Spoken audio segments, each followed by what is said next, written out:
And we're live. Peace, peace, peace, peace, peace. It is your sister Roo, Lisa Temple, beautiful upstate New York, Hudson Valley, and you are here on Saturn Day with Nick and Roo on our book review. We are here, y'all. Happy equinox. The sun is sunning right now. Still a little bit breezy, but the sun is doing what it do. Thank you so much for joining us today. We look forward to bringing you a great show with some great offerings, some suggestions, and just some things that's on our mind about these things. You know, we bring you these books every week, and we like for you to know these are not just books that we pull off of a shelf and share. These are books that we use in our each and everyday life or trying to get to. So with that being said, I'd like to introduce my partner in good looks and good books, Brother Nick.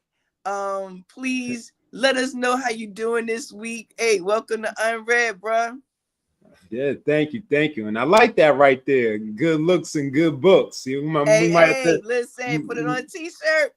Yeah, that's right. Yeah, we might have to run with that and then start using that on a regular basis. Yes.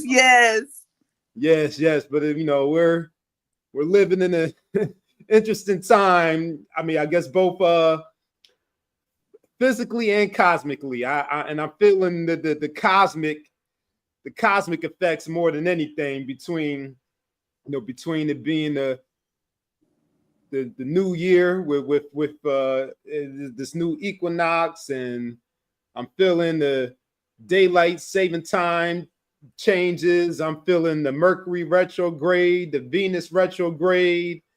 It's all doing what it do, but you know, I'm trying to roll with it as best as possible.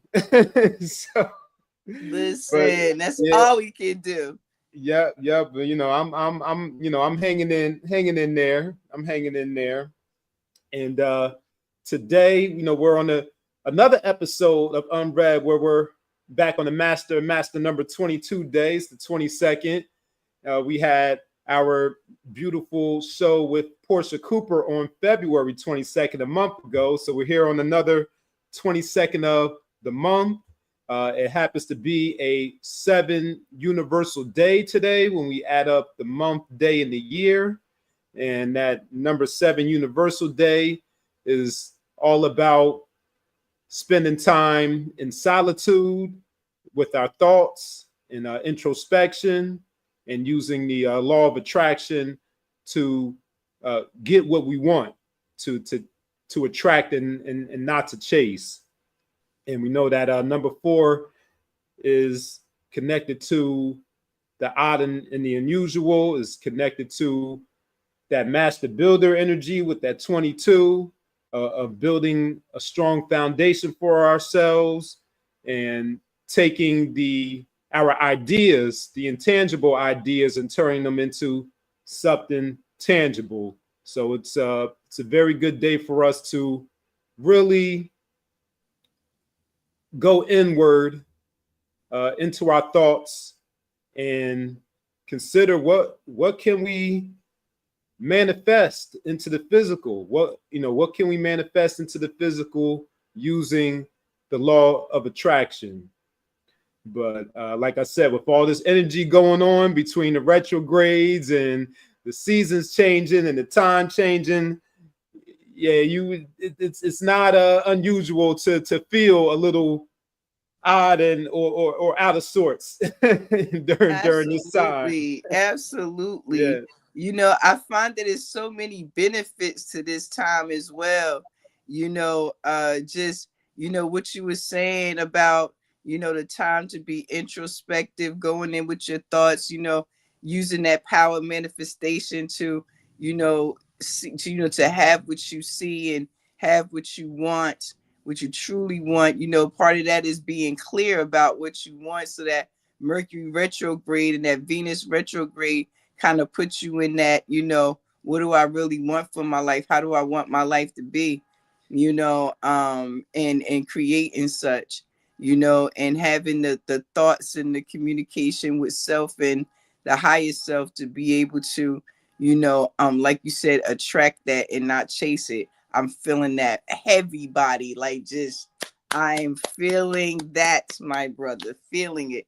And you know what? It brings me right in line with this week and our offerings this week. We like I said, when we bring you these books, everyone, and again, thank you for joining us for another episode. When we bring you these books, some of these books, like we said, are unread. They're books that we bought maybe in bulk. We bought a couple books and never actually got to one, or it was a book that was gifted to us and we didn't get a chance to read it yet, or whatever reason when we have it and it's not read. And we also share with you things that we've read, things that we've used in research, in teaching, and using as a reference. So when we bring these books to you, some of these can be from any of those categories, and we try to let you know which they are, if they're unread or a research or what have you. And I say all of that today because I'll be bringing two books to you today. One is from a sister that I just interviewed on the Healing Chambers. If you are not subscribe to the Healing Chambers, well, to Mawalisa Temple's YouTube, you would not be able to get that Healing Chamber episode. Go over there and get that because it ties directly into what we'll be talking about today with the books that I have to offer. I just interviewed her and we were talking about things of this nature, and how it all ties to the things we should be doing at this time. So I want to just say to you that these books sometimes are offered for you to do your own research. I mean, like, really do your own research. And that's the point I was trying to get to, even if it was a little ramble. Please forgive me. My head is all out of sorts, but these books are given to you to research because we are in very different times. We are in very different times. And, the point I was going with was the introspective part of it. I was asked recently about emotions. We were talking about emotions, and we were talking about how looking at the world and examining the world affects different people. If you're sensitive, etc., etc., etc., how these major things that are happening in the world, whether real or not, whether real or not, affect the person and the nervous system and things like that. So I was saying, I remember when I really started to get more in touch with my intuition, I would just cry sometimes. I would just cry. Like I don't watch the news. I don't read the newspapers. I try to stay out of any gossip streams or anything like that, the algorithms. So I try not to, but it comes into your world in one way or the other.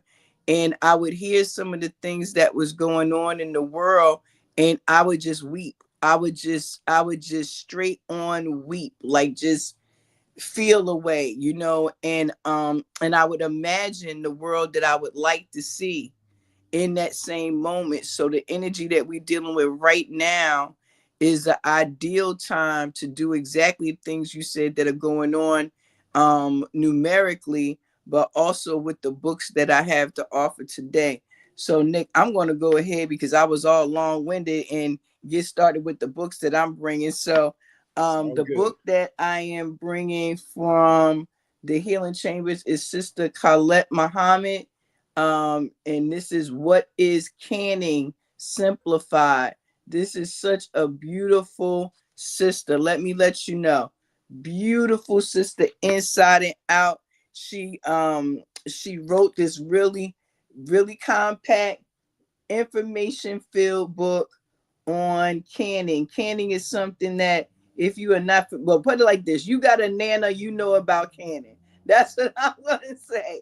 This is a way of preserving food that, has been around for a gazillion years. So she's just talking to us about being able to use this in our daily lives to be able to, you know, better navigate this food space that we're in right now. And Oh, the reason I said I was bringing two books is because I wanted to bring this book here. This is Food Politics. Food Politics. Okay. This is by Marion Nestle. Marion Nestle. As you can see, it is a thick, very dense, very small print. Get your glasses out book. It is not one to be flipped through, you know, before you go to bed. Put it like that, okay? Food Politics. And you know, in talking about weeping and things like that, and food preservation, it all goes to the work that I do, which is in health and wellness education. So the reason I brought these books today is because I recently had some stats come across my desk, and it was talking about the not only the homeless, but it was talking about the hungry. And I just, you know, when it comes to food, clothing, and shelter, if you follow Mawalisa Temple and you've ever listened to any of our offerings during Human Rights Week, we talk about food, clothing, and shelter extensively, and some of the things that we've seen and some of the things that we've seen moving forward. We are solution based.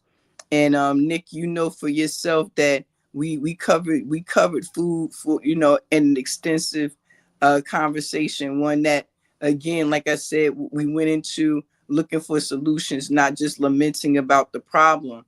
But when you know, like I said, for those who are paying attention to the news, and whether you are or not, you're feeling it in the markets, you're feeling it in your homes, because food prices are going up. They are not going down. Food quality has gone down. It is not going up. Food availability is going down and not going up. So we are experiencing a time in history where, if you were to look at comparisons, it would be times during like the Depression. You actually still have people using more food banks. And again, this is all in stats that I received today. Today. You understand? They talking about how many people need to use food banks. 2-income homes need food banks because they're just not able to maintain with rent that's $2,000-$3,000. You know what I'm saying? Electric bills and all these other things. And then on top of that, you're paying top quality prices for poor food, for food that will not sustain you. And it has to do with food politics. So now this book here, this is more of a reference book on my shelf. When this book right here is important to know that this is the 2007 edition. And the predictions in here is what I got this book for. And in the afterward, they have a chapter called 5 Years Later and Beyond. And this chapter, a short 20 pages, talks about from 2007, that would be 2012, right? If my math is mathing, right? They were talking about what the food situation would look like. Well, why is this important? Why am I rambling on and bringing you this book today? Well, for those of us who are solution based, for those of us who are in spaces where we work in the community to help to alleviate the food crises going on in our communities around us, and even in our own homes, this kind of information can be vital to you for preparedness. That's where I'm going with this, preparedness. You know, when we think of preparedness, a lot of times, as the sister and I discussed on Thursday, again, check out that Healing Chambers episode, Canning with Colette. We talked about when people think of disaster, they usually think of running out somewhere, but sometimes you have to shelter in place. You know, sometimes you have to shelter in place, and in sheltering in place, you need to be able to have things that can sustain you in the situation, whatever it may be. Let's talk about what's going on in the world. Texas had snow that was busting their houses open, and they didn't even know what to do. They couldn't cook. They didn't have any water. They, you know what I'm saying? They were in a condition that, had they been prepared just even a little, that situation could have been a little bit different. We have it going on all around us, and that's the point. Every place you go is having its own disasters. Now, I'll talk, you know, one day, if you really want to get me going, we could talk about how we treat Mother Earth and why things are going the way they are. But what I'll say is that these little kind of things, you know, happen. Even being snowed in, that happened to, we had an ice in. You know, you have to be able to shelter in place. If I needed something from the store and I didn't have it, you just wasn't going to have it because you wasn't going nowhere. So books like, you know, and skills like what the sister is offering and bringing back to the forefront for our homes is things that are able to help us sustain, you know what I'm saying, some of the things going on around us. You know, further connecting these two books, and I won't go on too long, but further connecting these books, why is this important? The things that are going on in the politics of food are affecting you. You are down, we are on the scale, we down here. All the stuff they do up in between here, all the planning that's done even above that, trickles down upon us, and we end up with the least. We end up with the best of the worst if we lucky. We have to get more involved with taking care of ourselves again. And by looking at books that were written in 2007 with predictions into 2012, if you are a solution-based person, you can take this information and look for trends. You can look to see this, you know what, this happened. And you know what, it seems to happen every so many blah, blah, blah. Let's get ahead of this. We have to stop working from behind. And that's what preparedness is all about. Not working from behind, being prepared for whatever's to come, because the games that are being played with our lives,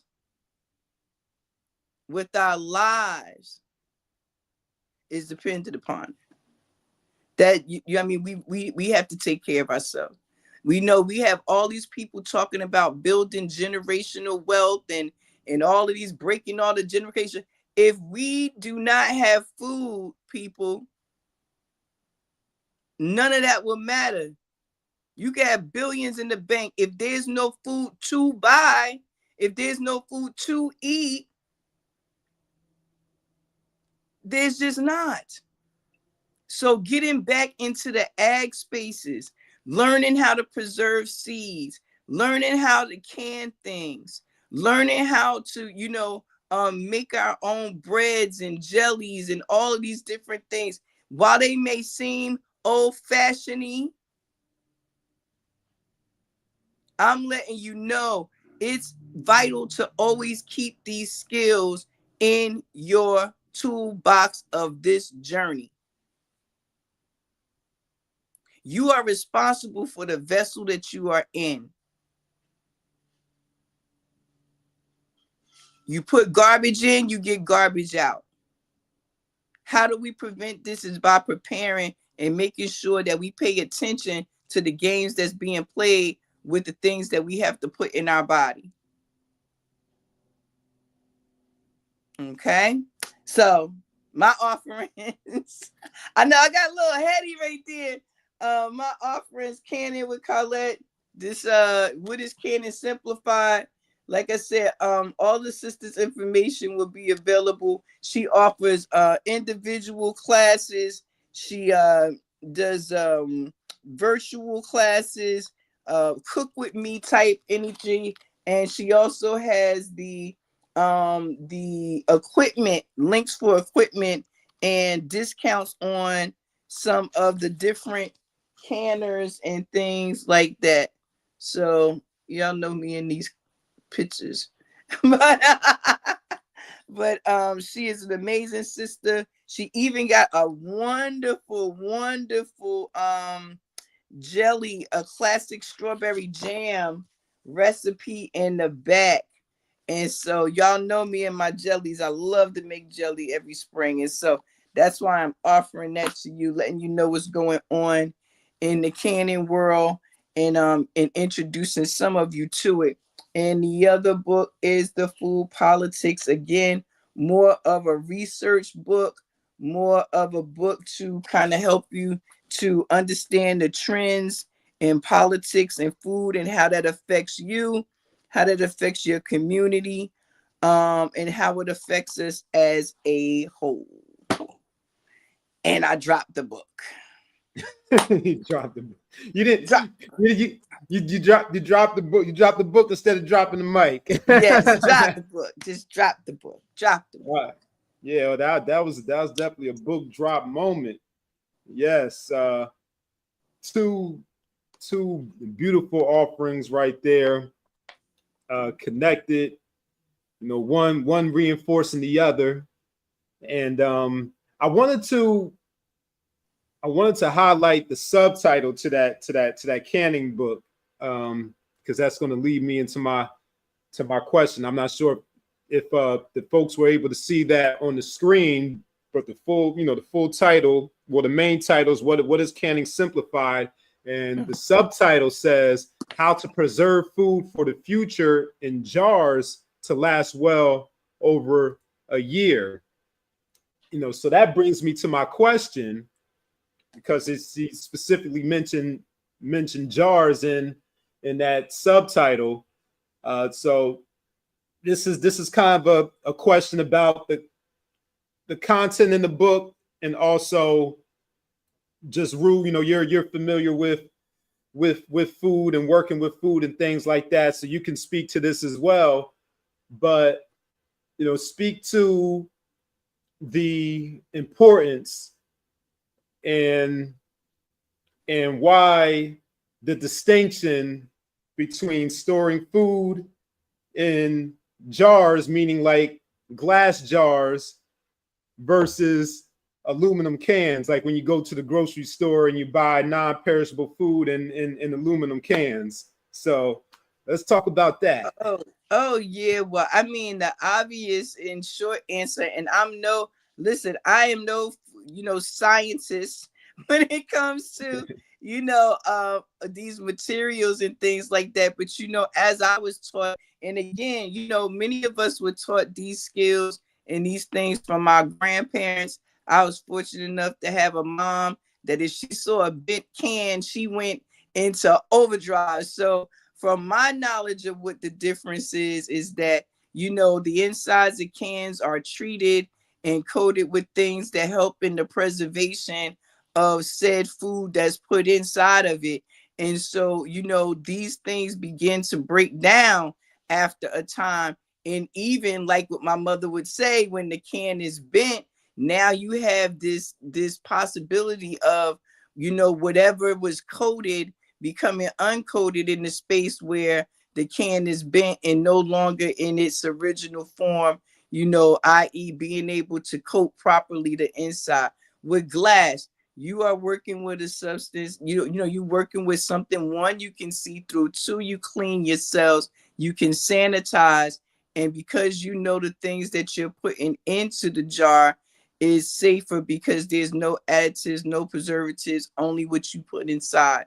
So those would be the two things that I would, that would be the distinction that I would have. And again, and also, sometimes even when we have things in cans, they could end up being spoiled. You don't really know what's going on inside of it. Working with glass, you can always see through. Yeah, indeed. Yeah, and of course, we're speaking to our lay people out there, so it's quite all right that you didn't have the super scientific explanation for it, because we need our people to understand this at a very basic level, and really understand why it's important for us to learn this skill and learn how to can our own food inside of jars, rather than buying these canned goods from the grocery store. Even when these canned goods are pennies on the dollars, like during your ShopRite can sale, and things of that nature, where you could get like a can of string beans or corn for like 10 cents or something, or a quarter. Well, I done went to many a can sales in my life. Yeah, my family has too. And I will say that I would prefer canned food that was canned in jars over canned food that has been done in a manufacturing plant. And that's one of the other things that, for me, it's not so much to do with the can, but more to do with the process. For me, I think about the freshness. When you're canning something yourself, you starting with the freshest, most best ingredients that you have at your fingertips. You know what I'm saying? One of the things that the sister was talking about in the interview for the Healing Chambers, again, check that episode out, y'all. The thing she was talking about is, when the stores, for sometimes they'll have a sale on carrots. The carrots will be 13 cents a bag or 19 cents a bag. One of the little small 3-carat bags, right? You go and you buy as many of those as you can, bring them home, and you can them. You know what I'm saying? And then you've taken advantage of that, sale, and made yourself maybe 6-7 jars of carrots versus, buying the cans of carrots that have been sitting someplace in the manufacturing plant for who knows how long. You know what I mean? And we know that and I truly, one of the things I've come to accept, not that I accept it without seeking other solutions, but I've come to understand is we got to work with the best of what we have. Right. We know that just because they stamp organic on something don't necessarily mean that that's what we getting, but we work with the best of what we can find. We use our instincts when we go out and we shop and we buy these things. And when you when you see some of these fresh items on sale, blueberries, potatoes, whatever, and you have an opportunity to be able to preserve them, that would be ideal. I remember my mom would buy things and she would freeze them. We had a huge deep freezer, and she would freeze everything. Only problem with deep freezing everything is, one, most times you don't know what is in the bag later on. It is a mystery bag. That's number one. Number two, it be stuff down in the bottom of there from like 1952. And you'd be like, what in the world is going on? So, again, canning is one of those things that, it almost seems like it should be natural. It almost seems like, and one of the things she pointed out was, if we had to shelter in, right? let's say the electricity is cut, which we know has been happening in a lot of places, right? Electricity is cut. You need something to eat. The baby's crying, you know? If you take one of these cans of beans from the store or whatever from the store, now, could you eat it out the can? You know, without cooking it or whatever? You know, you do what you do. This is not a cooking show. Again, I'm no scientist, no chemist, right? Right. But if you have something that you've canned, right? You can take it straight off of your shelf or straight from under your cabinet or wherever you have it. And that was the other thing is, you know, you can store these anywhere. And you take it out, it's already cooked. It's already cooked. Yeah.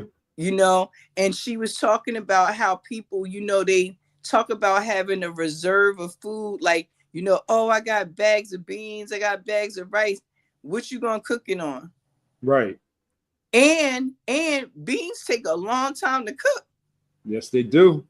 You know what I mean? And if you using that as a source of protein, you need that when you need it. You know, you don't need that 4 hours later after you done soaked them and find a candle to cook them over. You're not doing all that. Yeah, nah. Nope. You're not doing all that. But you know, when you have these things, I was turning to this one page. She had a beautiful example of a canning closet. And you know, one of the things she was saying is not to get hung up on, oh, you know, I got to build myself a canning closet. But she said, remember that you can put these jars anywhere, you know, under cabinets, you know, in the corner. The whole thing is keeping them from heat and keeping them from light, you know, keeping them from sunlight. Yeah, put that back up. Put that back up. I got you on the full screen now. Okay. Let me go back. Okay, yep, there we go. Is that not beautiful? Oh, that's like the dream closet right there. Yes, it is. But she said, you know, if you don't get hung up on the fact that you need that. Many of us live in urban situations, so you know we have to put them. She said use closets. It was so funny. She was like, clean from under those beds and put them under the bed. That's funny. It was a great interview, man. Such a great sister. You know, I was trying to get her to be here with us today, but she is super busy, y'all. So you better go over there to her website, get the information. It'll be down below. You know, she got classes and everything going on. So she couldn't be here with us today because she was teaching already today. Okay. But amazing sister, amazing book. I bought it as soon as I saw it. Already is helping me with some stuff.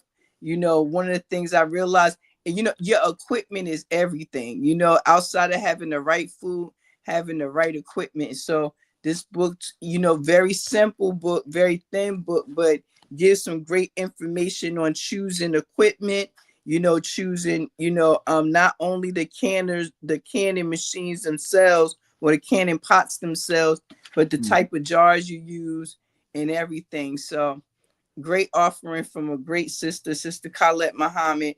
And again, Marion Nestle on the food politics book. All right. Yes.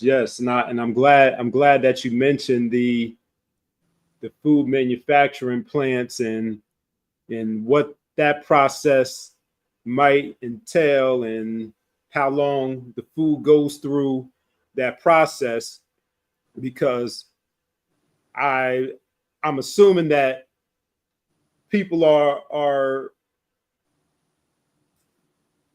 under the impression that you know the canned food is also safe because they're making these BPA free cans now too, but that, you know, like you said, that doesn't take into account the process that the food goes through when it's at the plant.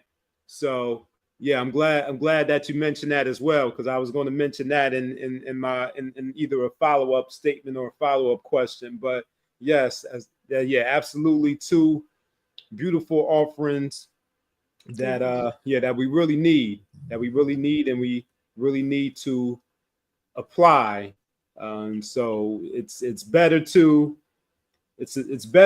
have it and not need it than to not have it and then need it. Yes, I am so Yeah. for that. You know me. Definitely. Yeah, it's like having insurance. It's like having health insurance, car insurance. It really is. Same idea. And I was watching something recently, and they were, dealing with the food crisis in the film, and the man talked about how all it took was 9 days for total chaos to happen if there was no food available. How that can lead to all kinds of other problems, and we've seen it before. Again, when I got this book, it was 2007. What made me buy it was that they had the prediction for 2012 in there. Wow. And a lot of stuff was supposed to be happening around 2012, and a lot of stuff did happen, especially in the food spaces. And there was a lot of farmer movements. There was a lot of farmland loss. There was acquirement of farmland by people who don't have your best interests at heart. That will not grow the kind of food that you actually need to be able to survive. So a lot of things were happening, and that was one of the things. That's one of the things that when you were when you were doing your opening, and you talked about this being an introspective time, and and building again the world we want to see.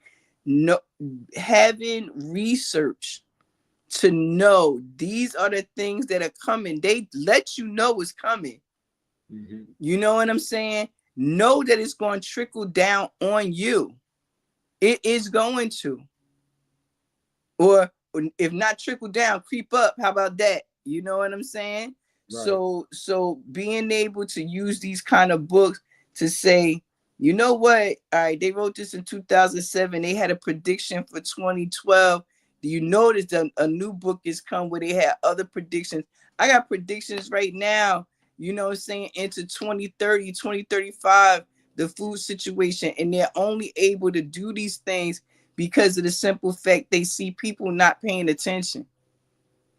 You got to pay attention. So in this introspective time, if I was to tell anyone anything, when you're thinking deeply, think about how you're going to survive, because you need food to survive. Think about that too. Put some thought into that, and come solution based. We know the problem.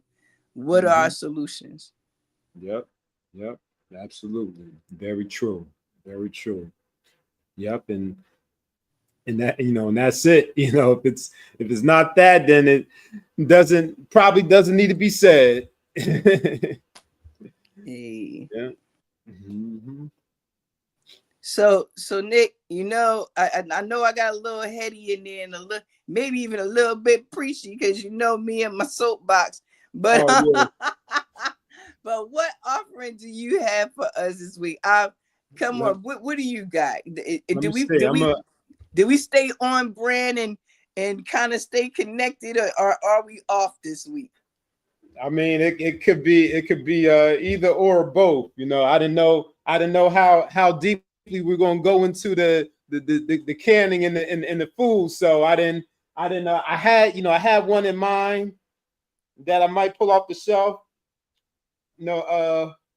In accordance with Women's History Month, but I think I'm gonna stay on brand. I think I'm gonna change. I'm gonna move with the spirit today. Okay. Like when you attend the Black church, they give you a program, but they have that little disclaimer in there that says that the program is subject to change depending on the spirit. So so I'm gonna switch it up. I'm gonna switch it up and stay on brand and stay on topic. And I'm pulling this right off the shelf. I haven't even looked through this book yet or taking any notes on it. So we going right off the top of the dome with it today. All right, now Look at this being all special on a special day. Right. And it connects with the energy for the day. It connects with the offerings you brought. And this book is an unread. So this is a book that I've never read. I don't even think I really previewed it. I think I looked at the title and I thought, hey, I love this title. I'm going to take it. The book was free. So shout out to Asbury Park Public Library. I got this book back in the summertime, maybe back in July or August. So this is a very recent acquisition of mine. I was at Music Mondays in the park, and Asbury Park Library had a table up where they were giving out free books. So they had books for all ages, books for the children. They had, books for the adults. And I came across this book. I picked up two books. One I loaned out, but this other book I picked up, like I said, very relevant to what Roo is offered today, very relevant for this number 7 day. And this offering that I'm going to be really exploring and previewing for the first time right here on air is called, and let me put myself up here so I can get the full. It's called Eat, Drink, and Be Mindful. Ooh. By Susan Albers.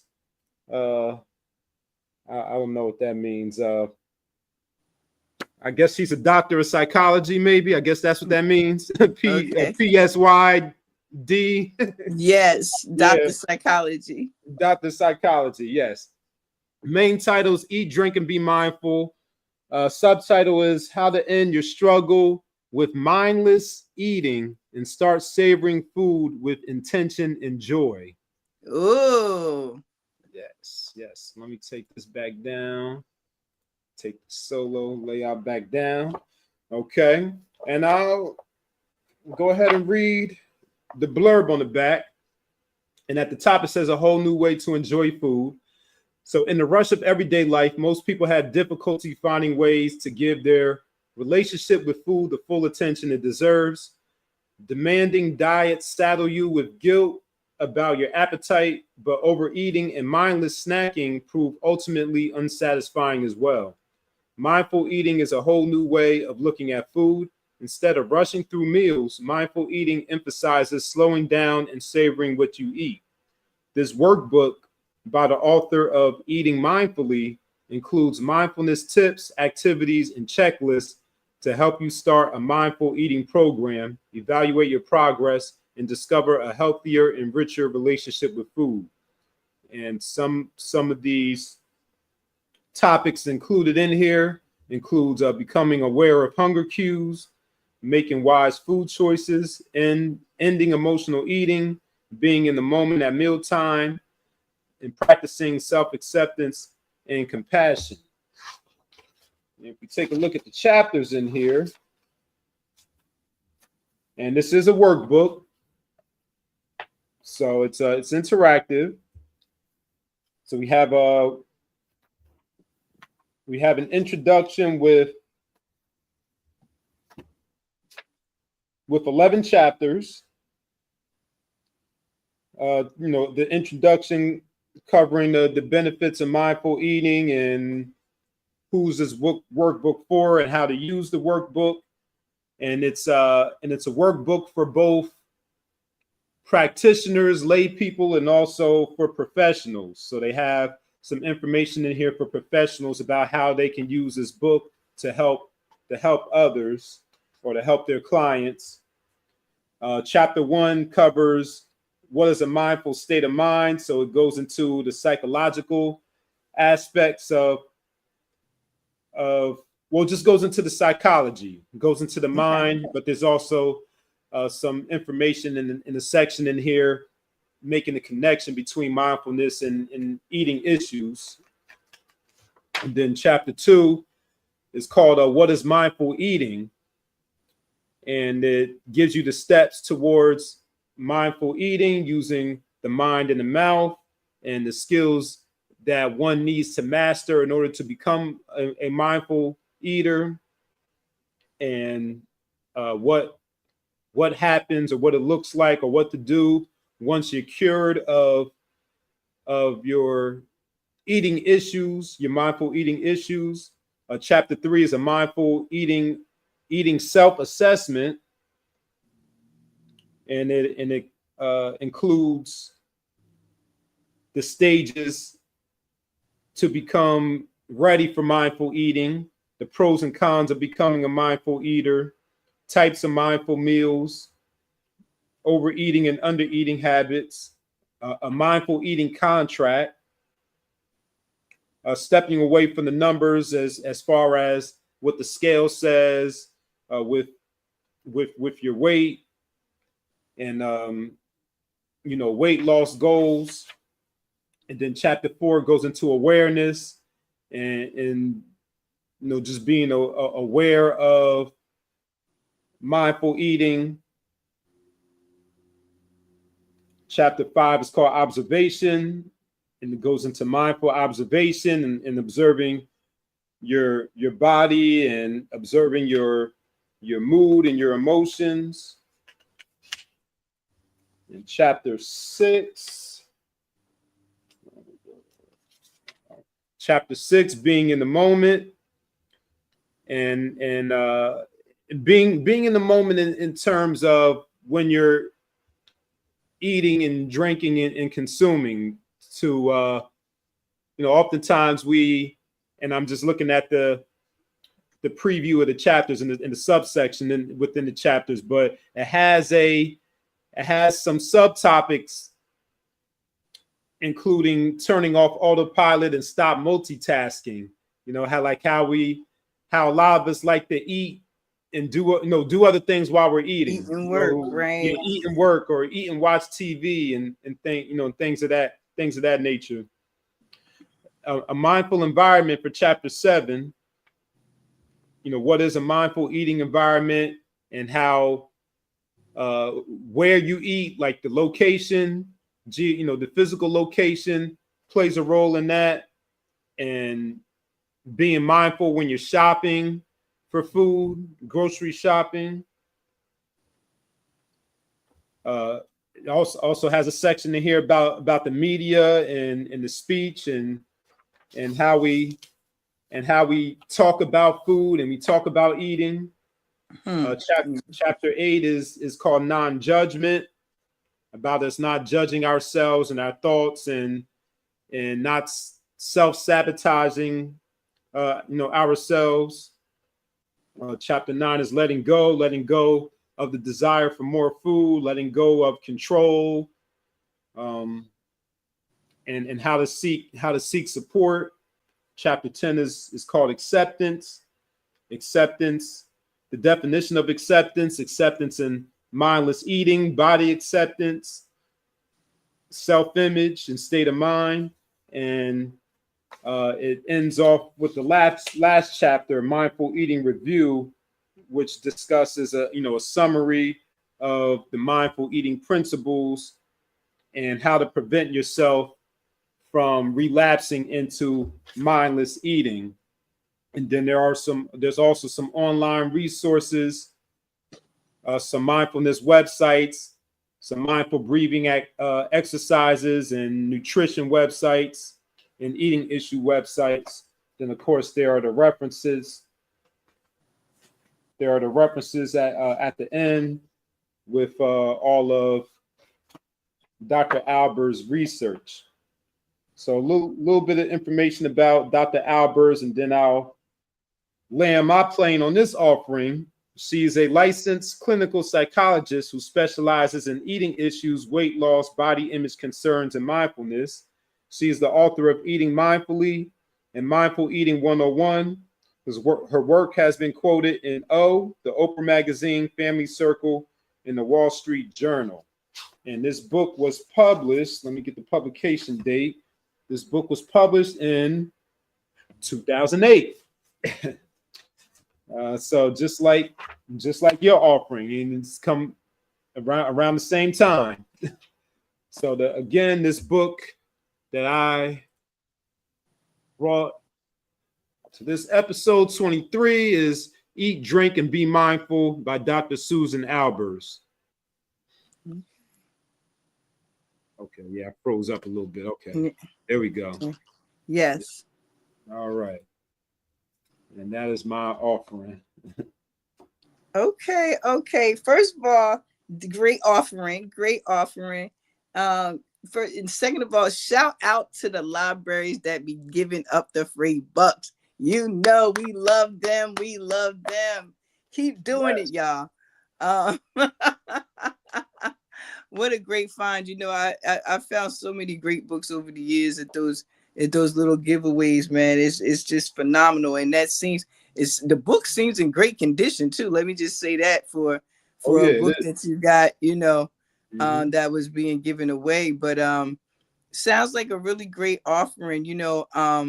When you mentioned mindful, eating, I instantly thought about the intention in which we sit down and we eat, things like that. For those of us who have, done any type of spiritual work, we tend to be very mindful of the foods that we eat because we know that they affect our vibrations and such. So I could definitely relate to a lot of what she was saying, especially in this day and age where we are always trying to multitask. You got people eating in their car, you got people, just eating and then crashing out on the bed. I'm guilty of that. You know what I'm saying? Just, always going and not really being able to take that time, and sit and have a proper meal. I think, again, going back to what we were talking about with the canon, which makes us think of a different time. People used to sit down and have breakfast together. They would sit down and have lunch, or they would sit down and have dinner. We don't do these things anymore. People eat when they eat. They making 4-course meals at 4:00 in the rise. They up having pizza at 2. And I don't know. They it's just a different time. So mindful eating sounds like something that can definitely help people become more aware of their eating habits. You mentioned some disorders and things that she had alluded to in the beginning of the work, which I'm sure in the book itself it probably goes more into. But am I to assume that some of those are things like dyslexia? I mean, it's not dyslexia, I'm sorry, oh my god. Body dysmorphia, and things like bulimia and things like that. Are those the kind of things she talks about with those food challenges, like those challenges with that? Oh, well, let's see. This, like I said, this is my first time opening the book, so let's see. Because I know you said that was 2008, but I do know a lot of body dysmorphia stuff was being revealed around that time. More talk about eating disorders and things like that. So I was just wondering if she dabbled in that lightly, or she left that, because those are heavy topics. They are. Heavy topics. They are. Especially in a time, it goes back to the food that they offer us in the commercials and food politics. This book, it does cover things like commercials and and selling directly to children and things like that, and giving them false images of their body and everything. It talks about that in here. Okay. Yep. That makes sense, because listen, food politics. Yeah. It's that word politics. I mean, yep. Yeah, that says it all. Yeah, it touches it all. Yep. Indeed.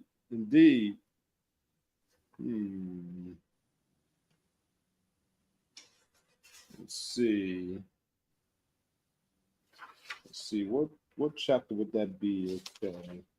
I think that was in the beginning when you were talking about that. So so the beginning chapter, Mindfulness and eating issues. Right. That was the one I think you were. And I was Okay. saying, what were some of the issues that she mentioned? Okay. All right. Let's see. Let's see here. I went to the mindfulness and eating issues.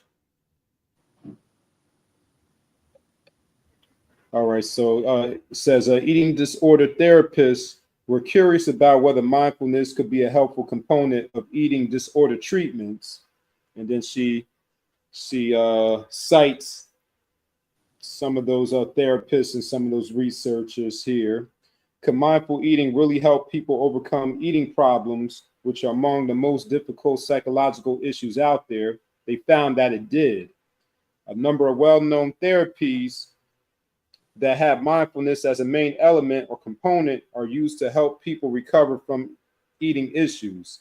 Dialectical behavior therapy, DBT, acceptance and commitment therapy, ACT, and mindfulness-based eating awareness training, MBEAT, all use mindfulness as an important component to their treatments. To date, researchers have found many benefits of mindfulness, as you will see in the list on the next page. We can anticipate that the interest in mindful eating is likely to grow exponentially in the next few years as more research is conducted. Mm-hmm. So it doesn't mention specific disorders, but they're addressing. She addresses the eating disorders as a whole.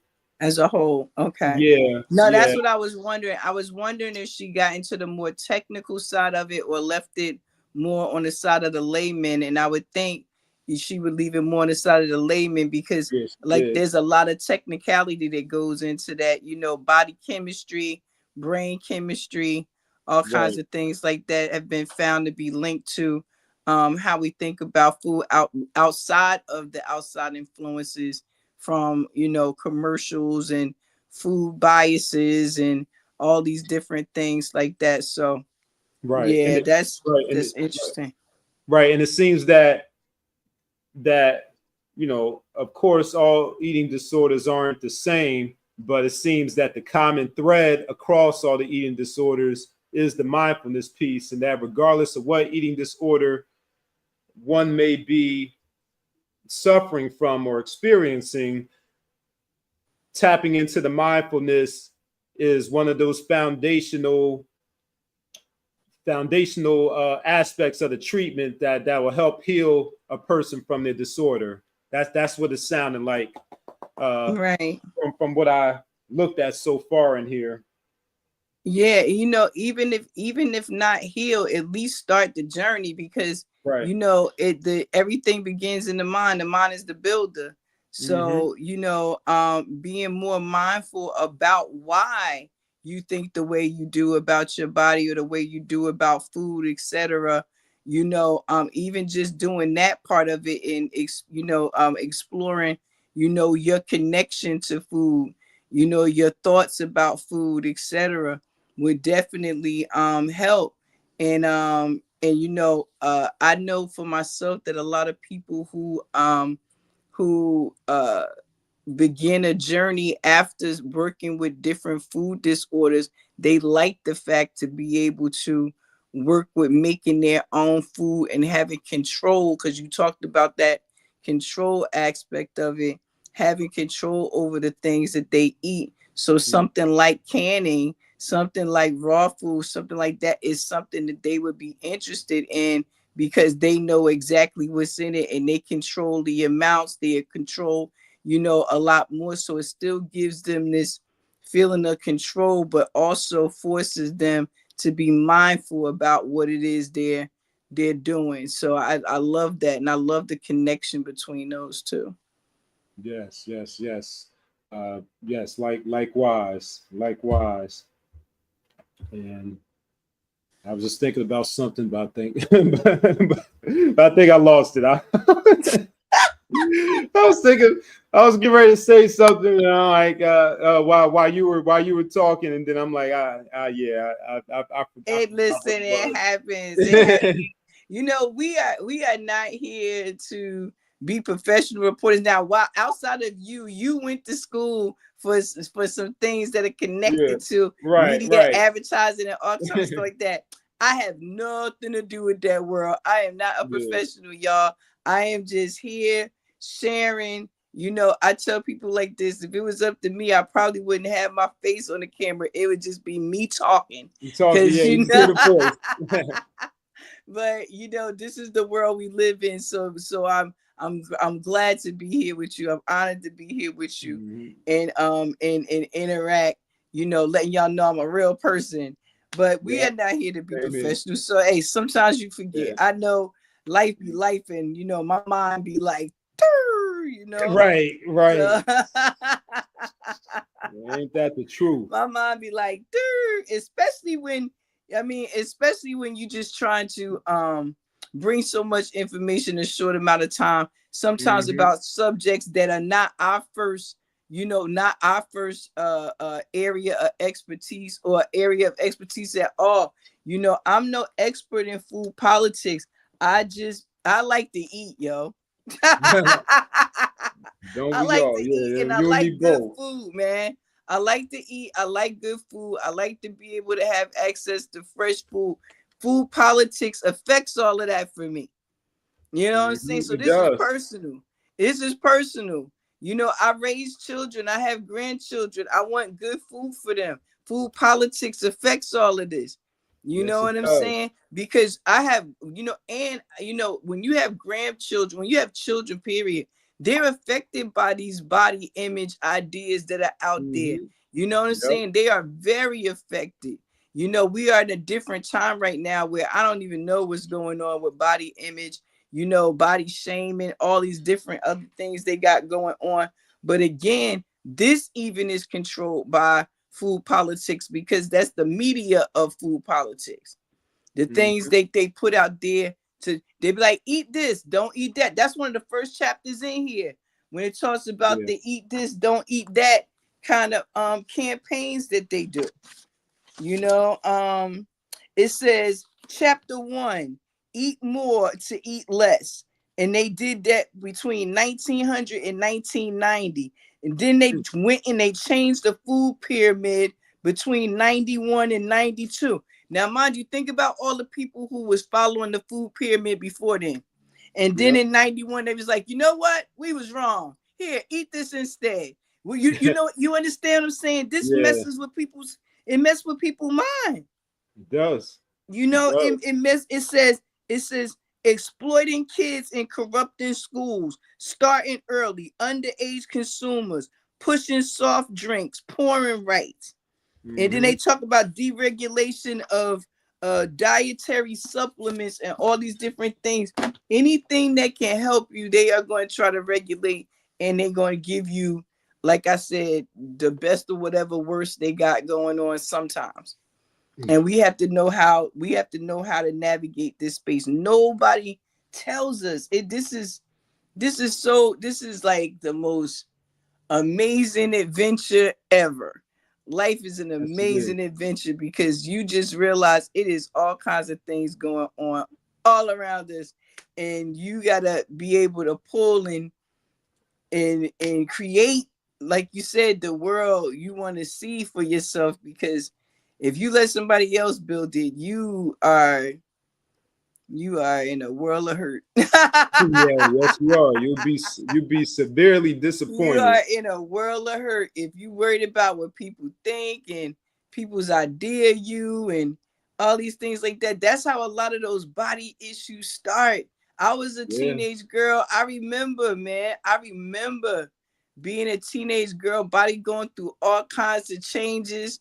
You know what I'm saying? Even as adults, look at how many people, you know, have issues with their body, and they go and, you know, do all these things, but they don't change their mindset about food. You know, they still don't change their mindset about food. They still don't change the quality of food that they eat. They still don't take control over the things that they eat. So what good is it? You just doing, you know, cosmetic work without any of the internal things that help to maintain it. So, you know, and again, that has to do with the things the media shoves down people's throats. Yep. You know, Yep. literally.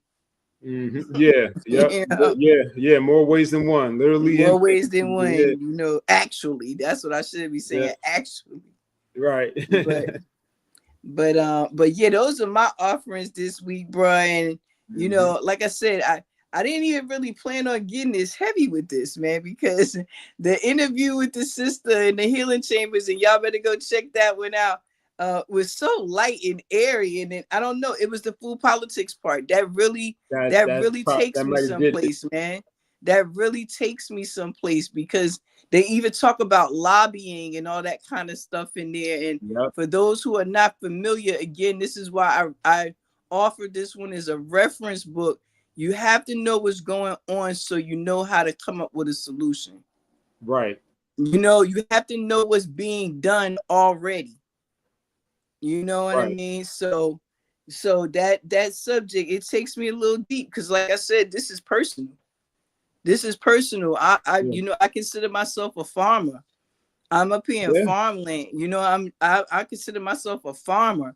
And so this affects me, you know, directly, and it affects the communities that I feed. You know, so it's important to stay on top of these things. So I thank y'all for listening to my emotional offering this week. That's right. Y'all know me. What is canon and food politics? Those are your sisters' offerings this week. Yep. And mine was, I'm over here doing stuff in the background, all the technical things. Mine was eat, drink, and be mindful. That was my offering for this week. Yes, be mindful. If we're gonna walk away with anything, be mindful about all of this. That would be my takeaway. Be mindful. Yes. Yeah, that's the common thread across all three of these offerings. Yes, absolutely. Nick, it's always wonderful to be here with you. And for all of our watchers, listeners, subscribers, come on, make sure you share this. Share. Talk to us. Tell us what's going on. You know, have any of you ever canned? Tell me about it. You know what I'm saying? What was your experience? I told you I tried to make jelly. It did not work. Hey, it's something that's in my family. I mean, still some a lot. You know, a few of my aunts and uncles that are still alive. You know, they're still canning. You know, still canning preserves. Yeah, and man. I like pickling things too. I like pickling things. I do. I do pickled carrots, pickled beets, and cucumbers, which end up being pickles. You know, I have a good time doing that kind of stuff. But that year I had all those clovers grow out on my land. I went out there and I'm picking clovers for never times, right? Man, that clover jelly tasted like nothing. I needed I could have doubled the amount of clovers that I had and still probably would have barely got any flavor. That was not a good batch. But the whole idea is just enjoying yourself and doing it and taking control of, you know, your situation and your journey, man. This part of it, nutrition, because nutrition is important, you know. But yeah, I've had a great time this week, man. I had a great time this week. I mean, I always have a great time. I never not have a great time. Yeah, I know, right? And you know, it's just like, you know, I love that you know, our viewers, man, we love for you guys to interact with us because, you know, we can do this all the time. We do this on or off the screen. So, yeah, we do. That's how it started. We just trying to involve some other people and let you guys know we're not over here just nerding out. We really are working on solutions to make this a better place for all of us because charity begins at home. And, you know, home is where the heart and the family is. And you are family. We are family. We are one. And that is something that we promote here at Mount Lisa Temple, the uplifting of fallen humanity. That is what we are here to do. Our mission, our purpose. And in that's helping us in all aspects of self upon this journey, including things that are in books and out of books. So we offer this unread series to you as a opportunity to show our love and compassion for the community and sharing the things that we come across. So I'm done. I'm your sister Roo, and this has been Unread. Nick, take us on out of here, man. All right, yeah. I mean, I'm done too. Yeah, we didn't gave y'all a lot to do, a lot to meditate on and think on, this weekend. But of course, we appreciate you all for hanging out with us. And yeah, like Ruth said, get involved, engage with us, tell us your thoughts, tell us your experiences with food, any aspect of food. You might even touch on some areas that we didn't discuss in any of our offerings or conversations. So yeah, definitely tap in and get, join the conversation. And we'll be back. Looks like we'll be back on. Oh yeah, we'll be back in April. Yeah. This is our. Yep. Our next episode will be April 5th. April 5th. This year is moving quickly. Like March is already about to be done, and March is like the longest month, and it's already about to be done already. Indeed, it's gone. Yeah. So yeah. Also. Rue. We also gotta send out some love and some shout outs to our brothers and sisters that are observing Ramadan. So by the time we come back, Ramadan will be over. So yes. Mm-hmm. So even back to everybody. I pray you had a blessed Ramadan and that you were able to connect deeply with yourself and our Most High Creator, our one God that we all love. Yes. Just because it allows us to all be together as one for everybody. Yes, so definitely shout out to those who are completing that time. I appreciate that, and those who I appreciate that reminder, and those who are celebrating today, the equinox, who will have been for the last couple of days, 21st till now, 20th to now. Depending on your school of thought, it's either the 20th through the 22nd. At that time, they begin to acknowledge that. So shout out to everyone. Enjoy this sunshine. Like I said, the wind was kind of winding, but they still got to get that sun. So yes, indeed. Yes. Yep. So yes. So we'll see you all in 2 weeks on April 5th. So until then, be well. Peace.